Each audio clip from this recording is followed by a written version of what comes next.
안녕하세요. 저는 70대 초반의 여성으로 아들 셋을 두고 있어요.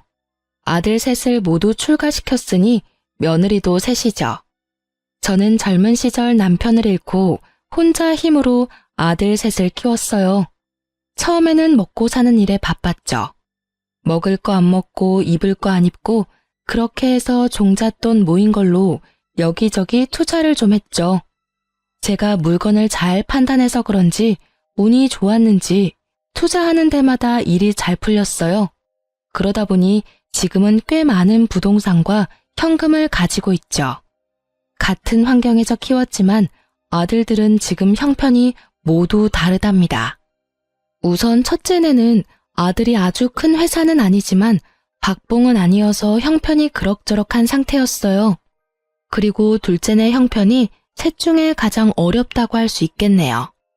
둘째는 중소기업에 다니고 있었는데 월급이 정말 쥐꼬리예요. 그나마 불행인지 다행인지 아이가 없어서 두 내외가 빠듯하게 먹고 사는 형편이었어요. 셋째네, 우리 아들 셋 중에서 가장 부유하게 사는 아들이에요. 아들 며느리가 같이 큰 고깃집을 하는데 꽤 큰 돈을 만지는 것 같더군요. 사람마다 성격이 다른 것은 당연하겠지만 우리 며느리들 정말 다 개성이 뚜렷한 아이들이었어요. 우선 맏며느리는 제가 보기엔 정말 맏며느리다웠답니다. 가장 경우에 밝았고 아래 동서들을 나름대로 컨트롤하려고 노력했죠. 둘째 며느리는 뭐랄까 참 착한 아이예요. 무슨 일에든 불만을 표현하거나 자기를 내세우지 않는 아이였죠. 그리고 셋째 며느리, 욕심이 있어야 돈도 많이 버나 봐요. 아주 욕심이 많은 아이랍니다. 참, 우리 집안에 대해서 먼저 말씀드리자면 대대로 왜 이렇게 아들만 많은지 알다가도 모를 일이었어요. 저도 아들만 셋을 두었고 죽은 남편도 5 형제 중 둘째였거든요. 다른 친척들네 집도 마찬가지였어요. 이렇게 남자만 가득한 집안인지라 손주를 볼 시기만 되면 다들 딸이기를 바랬죠. 남들은 아들을 낳지 못해 야단이라는데 우리 집안에서는 딸 하나가 아쉬웠답니다. 우리 큰며느리도 아들만 둘을 두었죠. 저도 손주 둘 중에 하나만이라도 손녀였으면 얼마나 좋았을까 싶었답니다. 사정이 이렇다 보니 며느리들이 참 딸 같고 예쁘기도 해서 저는 며느리들에게 그렇게 엄격한 시어머니는 아니었어요. 그저 모든 것을 며느리들이 알아서 하게 두었고 슬쩍슬쩍 하는 짓들을 보고 있는 정도였죠. 며느리들은 모두 혼자 사는 저에게 마음을 많이 써주더라고요. 그런데 그 중에서도 유난히 신경 써주는 아이는 바로 셋째였어요. 셋째는 집에 제사나 명절 등 행사가 있을 때 와서는 다른 두 며느리처럼 열심히 일에 매달리는 것이 아니라 저한테 매달리다시피 하면서 입안에 혀처럼 구는 것이었죠. 어머니, 이거 옆에 두고 하루에 하나씩 꼭 드세요. 이거 친정에서 보내주신 건데요. 어머니 연세 되시는 분들한테 아주 좋은 거래요. 여기서는 못 구하고 미국에서나 구할 수 있는 좋은 영양제예요. 셋째 며느리의 친정은 미국 일찍이 이민을 가서 장사를 시작했고 지금은 부유하게 사는 편이었죠. 그렇게 달라붙는 아이를 단호하게 내치기도 못하니 좋은 말로 타일렀죠. 아니다. 지금 네 동서들은 지금 나가서 일하느라고 정신이 없지 않니? 너도 나가서 동서들 좀 도와라. 조상들에게 차례를 지내는 것은 후손들의 정성이 깃들어야 하는 거야. 너도 분명히 우리 식구니 나가서 정성을 좀 보태거라. 그런데 셋째 며느리는 일손을 보태는 대신 행사가 있을 때마다 두툼한 돈봉투를 가지고 왔어요. 사돈댁에서도 부담스러울 정도로 저를 위한 선물을 많이 보내왔답니다. 며느리들의 성격이 저마다 다른 것처럼 아들들의 성격도 참 많이 달랐어요. 그 중에서 가장 부부싸움을 많이 하는 집은 첫째네였어요. 장남이 그럭저럭 회사에 다니고 있었지만 아들 둘을 키우기에는 역부족이었어요. 생활비와 아이들 교육비에 돈이 부족했는지 서로 싸우기도 엄청 싸우더라고요. 돈이라도 넉넉했으면 부부 사이가 더 좋았을까 싶지만 어쩔 수 없이 큰며느리가 아름아름 부업을 찾아 하기도 하더라고요. 그러면서도 이 아이들은 저에게 경제적으로 기대거나 도움을 바라지는 않았어요. 마음에도 없는 효도를 하면서 제 재산을 미리 나눠달라는 얘기도 일절하지 않았답니다. 딱한 사정을 알게 되고는 제가 몇 번이나 도와주려고 했는데 첫째라 책임감이 남다른 우리 장남이 지금은 괜찮다며 나중에 더 힘들 때 도와달라며 좋게 거절하더라고요. 첫째 애들은 많이 다투는 소리가 들리지만 반대로 둘째네는 아직 아이가 없어서 그런지 부부싸움도 한 번 안 하고 둘이 알콩달콩한 결혼 생활을 즐기더라고요. 둘째 며느리는 성격도 착하고 저에게도 참 살갑게 다가와줬죠. 자식이 없으니 둘이 벌어서 생활하기에는 부족함이 없는 형편이었죠. 그런데 문제는 막내 며느리였죠. 아주 욕심쟁이 샘쟁이였어요. 뭐든지 많이 갖고 싶어 했고 남에게 지는 것은 싫어하는 성격이었어요. 가족 행사가 있을 때마다 얌체같이 쏙 빠지면서 돈으로 퉁치려는 셋째를 보고 쟤를 어쩜 좋을까 한숨만 나오더라고요. 동서, 아버님 제삿날에 또 늦게 온다는 거야? 도대체 뭘 믿고 이렇게 집안 행사 때마다 뒤로 빠지는지 모르겠네. 혼자 빠지려고 머리 쓰지 말고 시간 맞춰 어머님 댁으로 와. 알겠지? 아유, 형님. 사업에 할 일이 얼마나 많은데요. 알바생을 쓰고 있는데도 가게가 어쩜 바쁜지 손이 모자라요. 형님 죄송하지만요. 제가 제사에 들어가는 비용은 다 댈게요. 그러니까 저 좀 빼주세요. 네? 그럼 다음에 또 연락드릴게요, 형님. 큰며느리가 며칠 앞으로 다가온 남편의 제사 문제를 의논하러 집에 왔다가 막내 며느리와 하는 통화 소리를 엿듣게 되었죠. 나이도 많은 형님인데 어린 막내가 어쩜 저리 약을 올리는지 참다 못한 큰며느리가 제게 말하더라고요. 어머니, 막내 동서 정말 이제는 못 봐주겠어요. 어머니께서 따끔하게 야단 좀 치셔야 될 것 같아요. 아유, 그래, 알았다. 내가 짬을 봐서 잘 얘기해보마. 남편의 제삿날에도 돈으로 퉁치고 와서 절만하고 가려는 셋째 며느리가 저도 솔직히 미웠어요. 그래서 제가 직접 막내 며느리에게 전화를 걸었지만 다급한 목소리로 너무 바빠서 전화 통화가 힘들다며 얼른 끊더군요. 형님, 여기 있던 김치통들 못 보셨어요? 분명히 여기 놔뒀는데 감쪽같이 없어졌어요. 아니, 김치통에 발이 달린 것도 아니고 이게 도대체 어떻게 된 거야? 그러고 나서 둘째 며느리가 근처에서 돈봉투 하나를 발견했다죠. 짧은 쪽지와 함께 놓여있는 돈봉투였어요.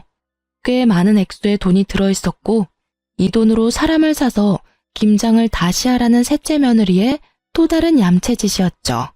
작년에도 똑같은 일이 있었죠. 막내 며느리가 우리 집 김장김치가 식당에서도 인기가 많아서 김치 맛에 손님을 끄는 것도 있다며 홀라당 전부 가져가 버린 것이었죠. 작년에 이어 이런 일이 또 벌어지자 며느리들도 저도 화가 많이 났어요. 드디어 큰 며느리가 당장 시댁에 안 오면 가게로 찾아가서 큰 소리 낼지도 모른다고 말하며 막내를 집으로 불러들이는데 성공했어요. 그리고 막내를 야단치더군요. 이봐, 동서. 집안에서 벌어지는 행사는 돈으로 하는 게 아니라 사람이 하는 거야. 동서는 왜 사사건건 돈이면 뭐든지 다 된다고 생각하는 거지? 김장 담그느라 우리가 얼마나 고생했는데 그걸 홀라당 가져가 버리고. 돈봉투 말도 안 하고 숨겨놓으면 우리가 좋아할 줄 알았어? 남들이 정성 들여 담근 걸 동서가 무슨 권리로 가져가? 입이 있으면 말이라도 해봐. 막내면 더 사근사근 애살 있게 도와줘도 모자랄 판에 형님들이 고생하고 있는 거 뻔히 보이면서 입 꾹 닫고 모른 척 한다는 게 말이 돼? 아유, 형님. 화난 이유는 알겠는데 사람 사서 김장해봤는데 여기 이 집에서 담근 맛이 안 나잖아요. 식당에 김치 때문에 오는 손님들도 많거든요. 그러니까 제 사정 좀 봐주세요. 네? 옆에서 듣던 저도 기가 다 막히더라고요. 정말 그냥 넘어가기가 힘들었어요. 예, 셋째야. 김장 같이 담그는 거 한 해 두 해 된 일도 아니고 그 김치 맛을 원하면 네가 직접 와서 배울 생각을 해야지. 우리가 식구들은 많지만 다 모일 시간이 그렇게 많지 않잖니. 다 같이 모여서 사는 얘기도 하고 천천히 김치도 담그자는 얘기다.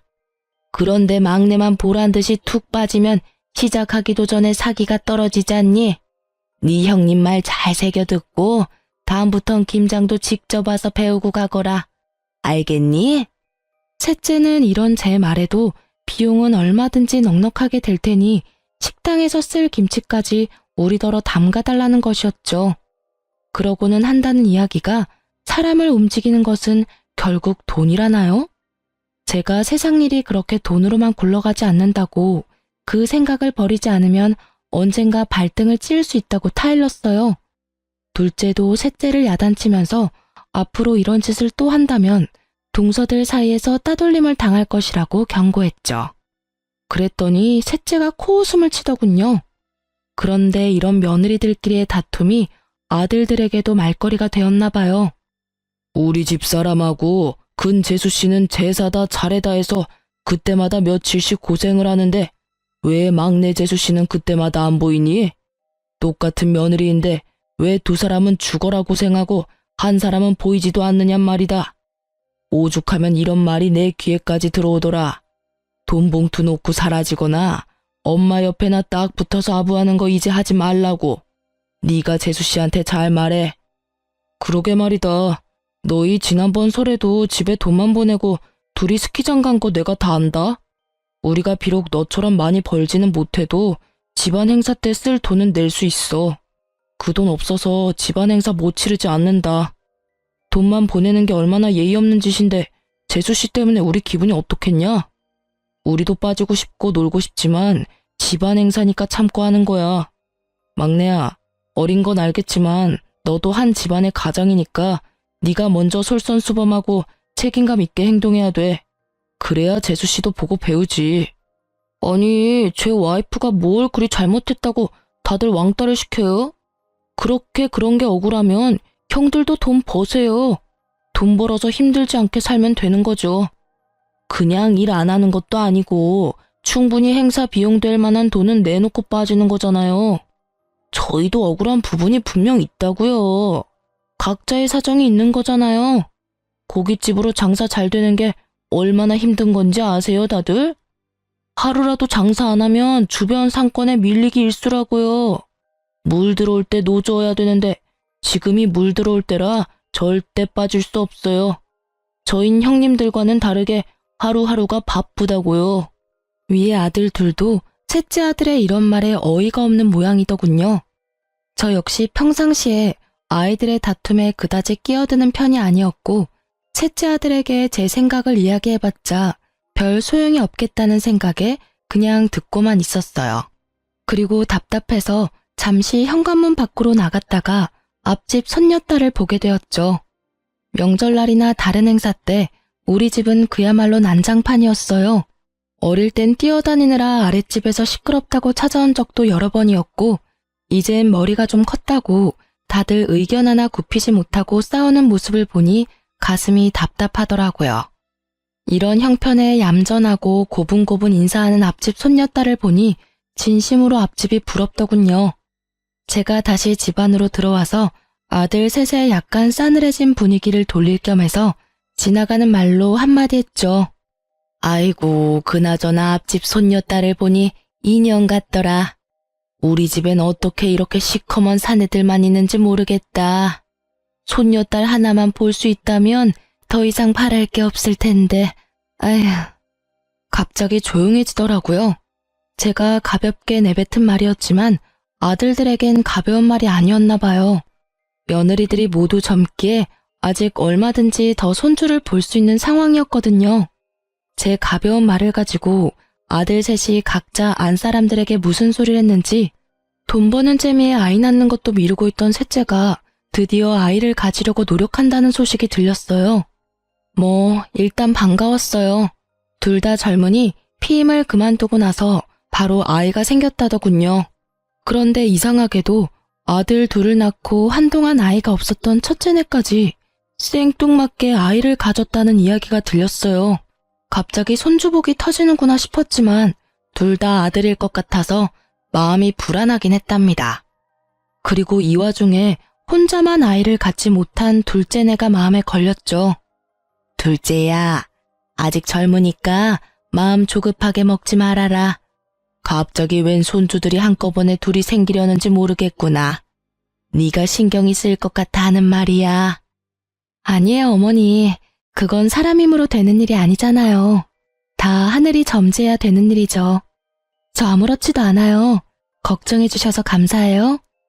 그렇게 첫째와 셋째가 동시에 임신하자 둘째가 신경 쓰이면서도 기쁜 것은 어쩔 수 없었죠.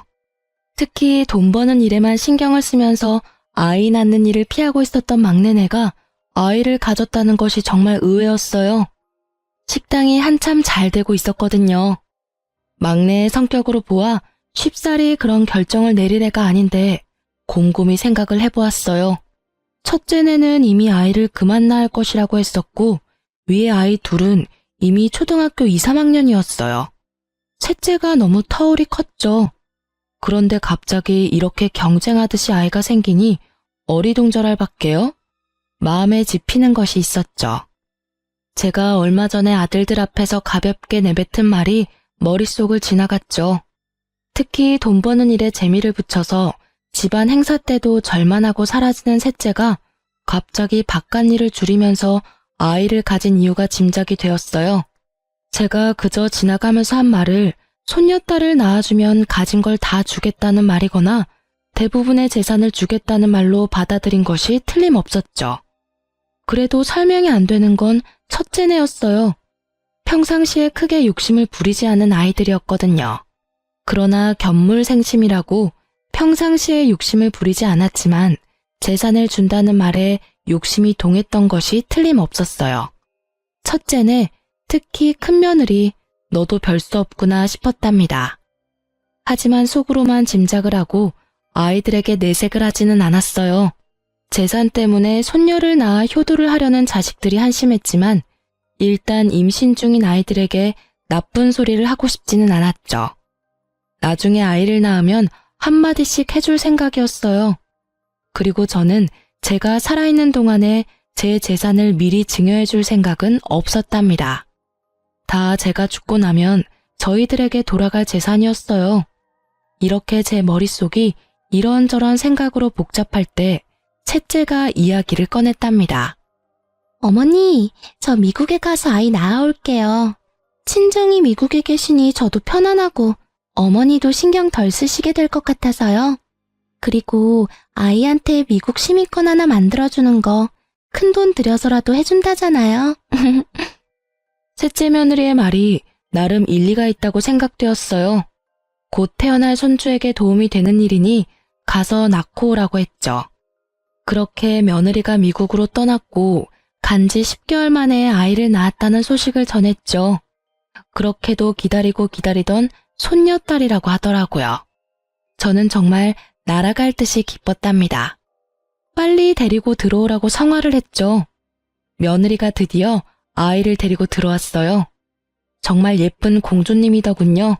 기쁜 마음에 친척집 여기저기에도 전화를 걸어서 자랑을 하기 바빴죠. 그리고 비슷한 시기에 임신을 했던 첫째도 아이를 낳았는데 역시나 또 아들이었어요.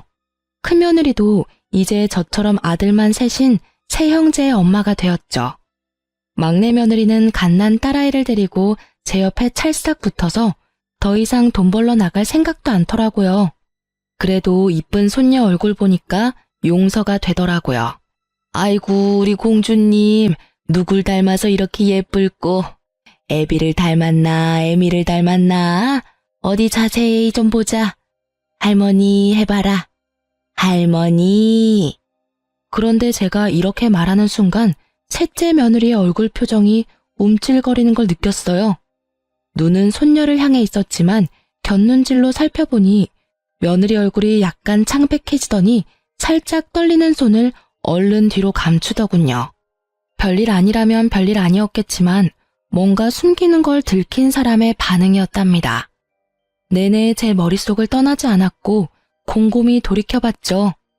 예전 막내가 매번 친정에서만 보살핌을 받길래 타동께 고마워서 몇 번 전화를 했었거든요. 그런데 전화를 할 때마다 며느리는 집에 없다고 하더라고요. 순산을 위해 운동하러 나갔다는 것이었어요. 그리고 제 느낌인지는 모르지만 사돈댁에서는 제 전화를 받는 게 어딘가 불편한 것 같더라고요. 피하는 느낌도 들었지만 그때는 그저 사돈이라는 관계가 어려운 관계니 자주 통화하기 불편해서 그런가 보다 했었죠. 지금 생각하니 사돈의 그 불편하다는 기색도 도가 지나친 것 같았어요. 며칠을 이런저런 생각으로 끙끙 앓고 있다가 가만히만 있어서는 안 되겠다는 생각이 들더군요. 뭔가 이상하다는 생각이 머릿속을 떠나지 않았기에 경찰에 오래 계시다가 퇴임한 제 친정의 사촌 오라버니에게 믿을 만한 곳을 하나 소개받았죠. 우선 며느리의 행적을 캐기로 결정하면서도 제가 며느리의 표정을 잘못 읽은 것이 아닐까, 괜한 일을 하는 것이 아닐까 하는 생각이 저를 착잡하게 만들었어요. 소개받은 곳에서는 우선 아이와 아들의 친자 검사를 의뢰하겠다고 하더군요. TV에서 본 것이지만 요즘은 머리카락, 하다못해 쓰던 칫솔이라도 가져다주면 친자 관계 검사를 해준다는 것은 들어서 알고 있었어요. 그래서 며느리가 아이를 데리고 왔을 때 아이의 머리카락을 몰래 모아두었죠. 그리고 아들의 머리카락도 어렵게 모았답니다. 그렇게 해서 친자 검사가 진행되었고 결과는 충격적이었어요. 손녀가 우리 아들의 친자 관계가 아니라는 것이었죠. 우선 며느리의 불륜을 의심할 수밖에 없었답니다. 저는 충격에 며칠 동안 식음을 전폐하다가 우선 며느리를 불러 직접 물어봐야겠다고 생각했죠. 아무것도 모르는 막내 내외가 아이를 안고 집으로 들어서더군요. 그런 셋째 앞에 제가 그 검사의 결과지를 내밀었죠. 막내 며느리의 얼굴이 파랗게 질리면서 서 있을 힘도 없는지 그대로 주저앉아 버렸죠. 도대체 왜 이런 일을 저지른 거냐? 막내 너, 솔직히 풀어보거라. 저 아이가 네가 밖에서 딴짓을 해서 낳은 아이가 맞느냔 말이야. 아들, 너 왜 놀라지 않는 거니? 설마 너도 알고 있는 사실이니? 빨리 말해보거라. 우리 핏줄도 아닌 아이를 왜 네가 키워주려 했냐는 말이다. 어머니, 저 다른 남자 만난 적 없어요. 그 점에선 저 결백해요. 어머니, 그것만은 믿어주세요. 그러면서 털어놓는 며느리의 얘기를 듣고는 더욱 놀라고 말았어요. 이 일을 계획하고 실천에 옮기도록 한 것이 다른 사람이 아닌 아들이라는 것이었죠. 사실을 따져 물었어요. 아들이 아무 말 없이 바닥을 보고 있더군요. 그리고 흥신소에서는 또 새로운 소식을 알려왔어요. 며느리가 임신을 하고 출산을 하기까지 미국에 있었다는 것이 거짓이었다죠. 그 기간 동안에 며느리의 출입국 기록이 없다는 것이었어요. 귀신에 홀린 것 같다는 생각이 들더군요. 여기까지 듣자 눈앞이 캄캄해지면서 다리에 힘이 다 풀렸어요. 그러니까 임신하지도 않은 아이를 임신했다고 했고 당연히 국내에서 출산을 할 수가 없으니 원정 출산을 하겠다고 한 거였어요. 막내 며느리가 국내 어딘가에 아주 교묘하게 숨어버리고 10개월이 지나기를 기다리면서 그 사이에 아이의 입양을 추진한 것이었죠. 그러니까 결국 셋째가 손녀딸이라고 데려온 아이는 입양하라는 결론이었어요.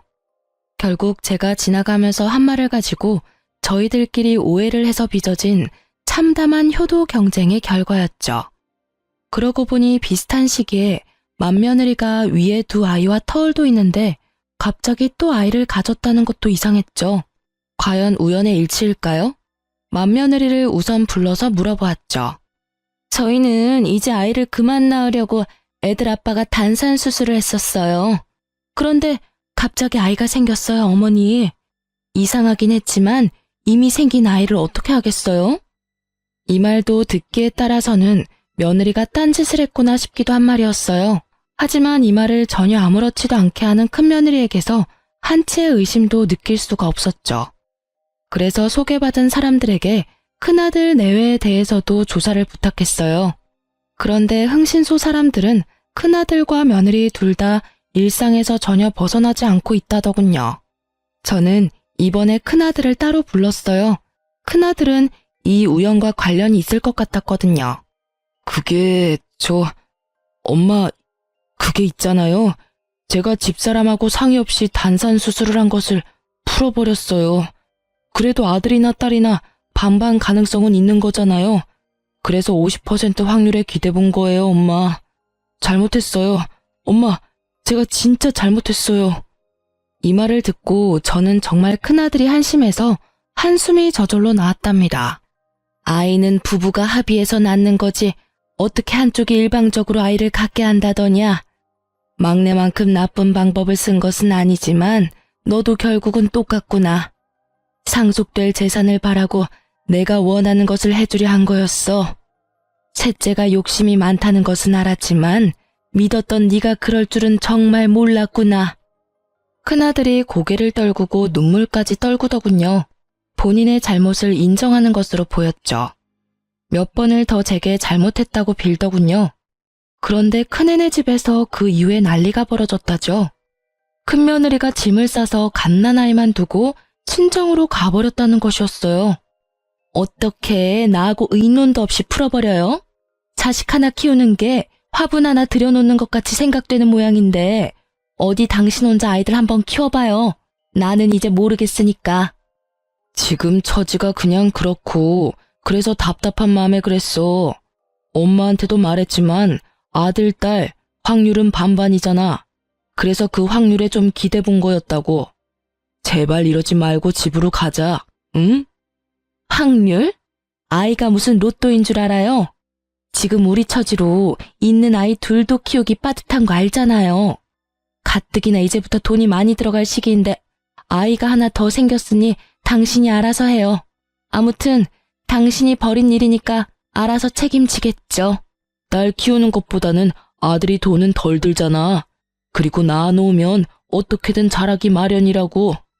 이 말 같지 않은 말에 드디어 베개가 날아들었다지요. 도저히 말도 못 알아듣고 사태의 본질을 알지 못하는 아들에게 며느리가 단단히 화가 난 것이었죠. 아들이 몇 번을 더 가서 싹싹 빌었고 결국 일주일 뒤에 며느리를 데리고 오는데 성공했어요. 아들 복이 터진 집안에 하나 더 생겼다고 크게 다를 것도 없어요. 당신이 쓸데없는 욕심을 부린 데에 너무 화가 나서 이대로 헤어져 버릴까 생각도 했지만 아이들 생각해서 그냥 넘기기로 했어요. 그 대신 회사 끝나면 밤에 나가서 대리운전이라도 뛰어요. 둘도 힘든데 셋을 키우려면 지금 이대로는 절대 안 돼요. 당신이 저지른 일이니 그렇게 해서라도 책임을 져요. 큰아들이 그렇게 하겠다고 넙죽 엎드렸다는 것이었어요. 큰며느리가 오해를 불러일으킬 만한 제 말에 아들이 견물생심의 욕심을 부렸다는 것을 이해했던 모양이더라고요. 이렇게 손주들을 둘러싸고 집안이 온통 북적북적할 때 이 일에 대하여 참견하지 못하고 조용히 있는 사람들이 있었어요. 바로 둘째 아들 내외였죠. 그런데 이 손주 파동이 시작될 무렵에 둘째네가 저한테 와서 한 이야기가 있었어요. 그때 둘째 아들과 며느리가 하는 말에 저는 한 번 더 놀랐고 가엾어서 눈물을 흘렸답니다. 어머니, 제가 아이를 못 갖는데요. 이 사람한테는 문제가 없고요. 그래서 저희가 입양을 하려고 해요. 집안에 하도 아들만 많으니 예쁜 딸을 입양하려고요. 그런 둘째 며느리의 손을 잡고 그저 아무 말도 할 수 없었죠.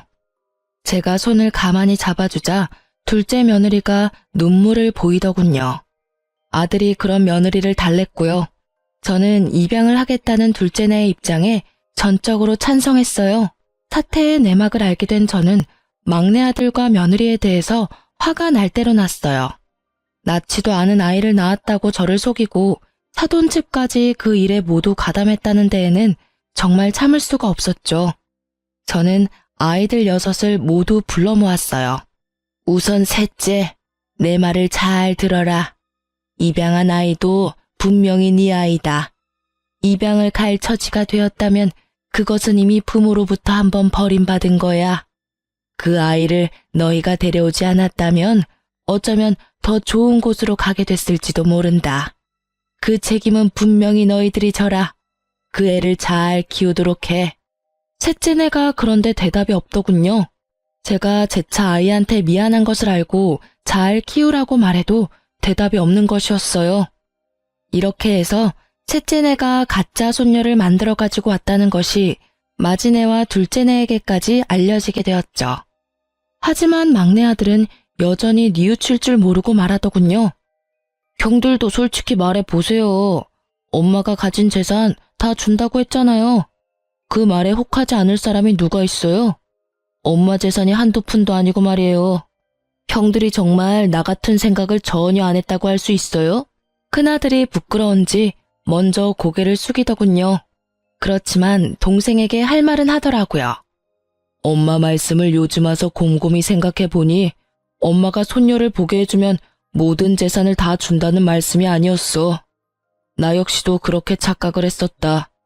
그런데 내가 그 생각이 잘못됐다는 걸 어떻게 알았는 줄 아니? 우리 엄마라는 분을 알기 때문이야. 결코 재산을 내걸고 효도를 부추기는 분이 아니라는 말이다. 거기까지 생각이 되니까 내가 정말 미련했구나 싶었다. 그런데 아무리 엄마 마음을 헤아리지 못한다 해도 어떻게 낳지도 않은 아이를 낳았다고 해서 데리고 올 생각을 해? 둘째 아들도 셋째 아들에게 한마디 했죠. 너하고 재주씨가 이런 일까지 벌일 줄은 정말 몰랐다. 너희들은 아이를 가지고 싶으면 피임만 끊으면 되는 사람들이잖아. 우리는 손녀가 아니라 아들만 줄줄이 낳는다고 해도 우리 피를 이은 아이를 가질 수가 없어. 처가에서 나한테 미안해 하셨지만 그건 이 사람이나 처가 잘못이 아니잖아. 그래서 정당하게 입양을 결정했던 거야. 너희들이 정말 자식이 갖고 싶어도 못 갖는 그 심정을 알기나 하냐? 둘째 며느리와 큰아들 내외의 눈시울이 붉어지더군요. 큰며느리는 갓난아들을 안고 있었고 셋째는 어디다 아이를 맡기고 왔는지 아이는 데리고 오지 않았더라고요. 이 순간에 갑자기 제 가슴이 덜컥 내려앉은 것은 왜일까요? 다들 킨 마당에 혹시라도 파양이라도 하지 않을까 덜컥 걱정이 되었죠. 애미가 이미 말했지 않느냐? 그 아이에 대한 책임이 있다고 말이다. 다시 말하마. 그 아이는 틀림없는 너희 아이고 내 손녀딸이야. 도대체 그 아이가 무슨 죄를 지어서 돌도 되기 전에 2번이나 버림을 받는단 말이냐? 이어서 둘째 며느리도 걱정이 되는 말투로 셋째에게 말하는 것이었죠. 평상시에 입을 잘 열지 않지만 입만 열었다 하면 전곡을 찌르는 둘째였어요. 동서, 만일 이 일이 들키지 않고 동서가 착각한 대로 어머니가 한 재산 떼어주셨다면 동서 그 아이 계속 키웠을 거 아니야. 적어도 어머니가 살아계실 때까지는 그 아이를 키웠겠지. 그치만 그 후에 어머니가 세상에 없으면 물건 버리듯이 가볍게 버릴 생각을 한 거 아니지 설마? 진짜 너네가 사람이야? 짐승도 그렇게 생각 안 해. 제발 내 말이 아니라고 대답해. 어서. 셋째네가 굳이 부정을 하지 않았고 제 가슴에 아주 바위덩이가 올라앉아 버렸죠. 아이를 낳았다고 데려온 지 몇 달, 벌써 돌이 다 되어가고 있는 아이였어요. 아이는 이미 제 마음속에서 의심할 바 없이 제 손녀딸이었답니다. 저는 단호하게 셋째네에게 말했죠. 만일 너희가 저 아이를 파양한다는 나쁜 생각을 한다면 너희는 내 아이들이 아니다. 너넨 이제 다 큰 성인이란 말이다.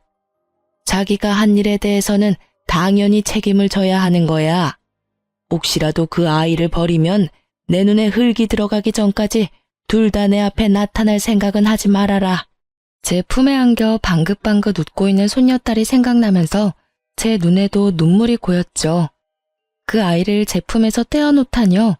도저히 못할 일이었어요. 셋째네는 결국은 제가 원하는 답을 주지 않은 채 자리를 떴어요. 그렇게 그날의 가족 모임이 파했고 그렇게 셋째네에게서 본 손녀에 대한 생각으로 마음고생이 심하던 중 둘째네가 예쁜 딸을 입양해 데리고 왔더군요. 까맣고 맑은 눈이 반짝이는 정말 예쁜 손녀딸이었죠. 아이고 예쁘기도 해라. 아가, 얘가 너를 많이 닮은 것 같구나. 눈매하며 인매가 너를 닮았어. 둘째 며느리가 엷은 미소를 짓더군요. 하지만 마냥 기뻐할 수만은 없었어요. 그렇게 둘째네 손녀에 대해서 정을 들이고 있을 무렵 결국은 셋째네가 손녀를 파양할 것이라는 말이 다른 두 며느리를 통해서 제게 들려왔어요. 두 며느리가 설득도 해보고 야단도 쳐보았지만 셋째네가 말을 듣지 않았다죠. 마음에도 없던 아이, 그저 한 재산 차지해보겠다고 입양한 아이였죠. 그러니 쉽게 파양을 결정할 수 있었겠죠. 우선 아이가 가엾어 눈물이 났고 정이 든 손녀딸을 그렇게 보낼 수는 없었답니다. 그런데 어느 날 둘째 며느리가 저를 찾아와서 의외의 말을 하는 것이었죠. 어머니, 지금 많이 힘드시죠? 걱정 마세요. 어머니, 저희가 해결할 수 있을 것 같아요. 그게 무슨 소리냐? 내 말도 안 듣는 셋째네를 너희가 어떻게 해결을 하겠다는 거냐? 둘째 며느리의 트레이드마크인 엷은 미소가 또 얼굴에 번지더군요. 그리고 며칠 후에 저에게 다시 찾아와서 막내 동서와 이야기가 잘 됐다며 상황을 설명하더라고요. 어머니, 그 아이 저희가 입양할게요. 어느 집이나 거의 아이 둘씩은 키우잖아요. 저희가 형편이 빠듯하긴 하지만 애아빠가 투잡을 뛰어서라도 아이 둘은 키워내겠다고 했어요. 이미 우리 집안 딸인데 어디 딴 데로 보낼 수는 없잖아요. 그리고 우리 아이도 외롭게 혼자 자라는 것보다는 같이 자라는 게 더 좋을 것 같아요.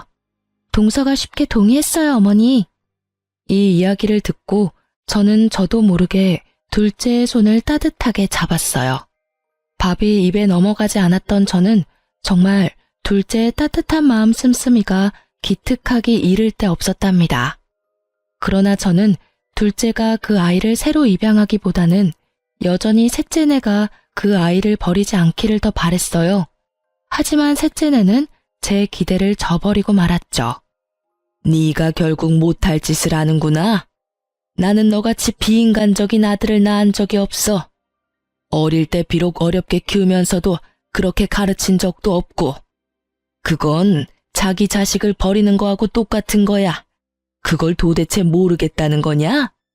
지금 그 갓난쟁이를 바라보는 셋째 며느리의 눈빛은 어디 남의 집 아이를 잠시 데려와서 돌봐주는 것 같았어요. 혹시나 한 번 더 버려질까봐 급한 마음에 일단 제가 데려와서 돌보았고 곧 둘째네가 아이를 데리러 왔어요. 아이를 받아 조심스럽게 품에 안는데 둘째의 따스한 마음이 느껴졌답니다. 두 손녀딸을 나란히 뉘어놓고 바라보았죠. 하마터면 버려질 뻔했던 셋째네 아이가 다시 우리 집 아이가 된 것이 너무나 다행이었고 둘째네에 대한 고마움에 마음이 울컥하더군요. 너무나 기가 막히게도 아이를 낳을 수 없는 둘째에게 갑자기 아이가 둘씩이나 생긴 거였어요. 그것도 우리 집안에서 눈 씻고 찾아볼 애도 없는 예쁜 딸이 말이에요. 저는 경고한 대로 정말 셋째네를 집안에 들이지 않았어요. 막내가 철없이 저한테 전화를 해서 따지더군요. 엄마, 아이를 입양했다가 파양하는 것은 부모의 자유잖아요. 그것 때문에 우리한테 문도 열어주시지 않는 건 엄마가 너무 하시는 거예요. 자유? 자유라고? 피치 못할 이유로 파양을 하는 경우도 물론 있을 수 있지. 하지만 너희들은 적어도 입양을 할 때부터 그 이유가 순수하지 않았다. 그저 내가 가진 재산을 물려받을 도구로 그 아이를 선택했던 거 아니냐? 그리고 파양을 하려는 이유도 피치 못한 게 아니야. 이런 것도 너희들은 자유라고 하는 거냐? 그건 자유가 아니라 한 아이의 인생을 마구 쥐고 흔드는 짐승 같은 짓이라고 하는 거야. 결국 서류까지 다 정리가 되어서 아이가 정식으로 둘째네 아이가 되었답니다. 고맙다. 네가 우리 집안의 소원을 풀어주었구나. 정말 미안하고 고맙다, 아가. 제 평생에 아이는 없을 줄 알았는데 하나가 생기니 하나가 또 생기네요. 이 아이 둘은 제 가슴으로 낳은 아이예요. 잘 키울게요, 어머니. 제가 계속 셋째네를 외면하며 안 보려 하니까 셋째 아들이 별 희한한 말을 입에 담더군요. 제가 죽고 나서 두 형에게만 상속이 된다면 소송을 불사할 거라고 말이죠. 저는 이 말에 셋째 아들에 대해서 정말 머리끝까지 화가 치밀었답니다. 세상 일이라는 것이 참 희한하다는 생각이 들더군요. 집안에서 그토록 보고 싶어 하던 손녀딸을 아이를 낳을 수 없는 둘째가 둘이나 안겨준 셈이 되었으니 말이에요. 아이를 낳을 수 없다는 진단을 받았을 때 그 여린 것의 마음이 어땠을지 짐작이 가더군요. 세네에서 늦게 본 아들과 입양한 손녀 둘. 이 아이들이 무럭무럭 자랐어요. 큰아들은 정말 대리운전까지 하면서 셋이나 되어버린 아이들을 키우려 무단히 노력하고 있죠. 그리고 둘째네, 아이 둘을 키울 형편이 아니었어요. 며느리도 직장을 알아보아 취직을 했답니다. 아이 둘은 저와 큰며느리가 돌아가며 봐주었어요. 저는 그런 둘째에게 제가 가지고 있는 현금의 일부를 증여해 주었답니다. 큰아들네에게도 조금씩 도움을 주고 있어요. 둘째네는 자신들의 힘으로 키워보겠다고 했지만 저는 어릴 때 엄마가 같이 있어주는 것이 아이들을 위해서 더 좋을 거라고 판단했어요. 그래서 직장에 나가지 말고 아이들에게만 신경을 쓰라고 굳이 아이들의 양육비로 돈을 주었죠. 그런데 그렇게 잘 나간다던 셋째 아들의 사업이 갑자기 전 세계적으로 유행한 감염성 질병 때문에 된소리를 맞았다는 말이 들리더군요. 우리 셋째네뿐만 아니라 사람들이 모여야 장사가 되는 사업 특성상 자영업자들의 생계가 모두 막막한 지경에 처해버린 거죠. 그것은 미국의 사돈 때까지도 예외가 아니었다고 했어요. 심지어 제가 신경통 때문에 자주 가던 사우나까지 갈 수가 없게 되어버릴 정도였죠. 결국 셋째가 저에게 손을 벌리더군요. 큰 잘못을 저질렀지만 그래도 자식이라고 제 마음이 왜 흔들리지 않았겠어요. 하지만 여러 번 고심한 끝에 저는 셋째의 부탁을 들어주지 않기로 결정했어요. 아직 손녀딸 문제에 대해서 잘못했다는 기색이 없는 아이들이었죠. 그런 아이들에게 자신들의 노력도 없이 뭔가 생기는 것이 그 아이들을 위해서도 좋지 않다는 생각이 들더군요. 막내가 여러 번 도움을 청했지만 저는 식당 문을 닫고 나중에 포장마차부터 다시 시작하는 것까지 각오하라고 했어요. 그렇게 스스로의 힘으로 다시 일으켜보라고 했죠. 세월은 무심하게 흘러서 새로 태어난 새 손주가 무럭무럭 자랐고 어느덧 초등학교에 입학할 나이가 되었어요. 저도 이제는 팔순을 바라보는 노인네가 되었죠. 자식을 포기한다는 일, 참 어려운 일이더군요. 셋째네를 그렇게 내치고 저는 참 많이 울었어요. 여전히 제 재산에 대해서 소송이니 뭐니 하는 말을 입에 담고 있지만 그래도 저는 그 아이들이 우선 잘못을 뉘우치고 사업을 자신들의 힘으로 다시 일으키기를 바라고 있어요. 지금까지 제 아들 일이라 정말 창피하지만 가짜 손녀를 만들어서 원정 출산으로 꾸민 철없는 셋째 아들네 이야기를 들려드렸어요. 그리고 정말 기가 막히게도 이 이야기는 또한 아이를 낳을 수 없는 며느리가 손녀를 둘이나 안겨준 제게는 참 뭉클한 사연이랍니다. 여러분도 오늘 하루 따뜻한 하루 되시길 바랍니다. 긴 글 읽어주셔서 감사합니다.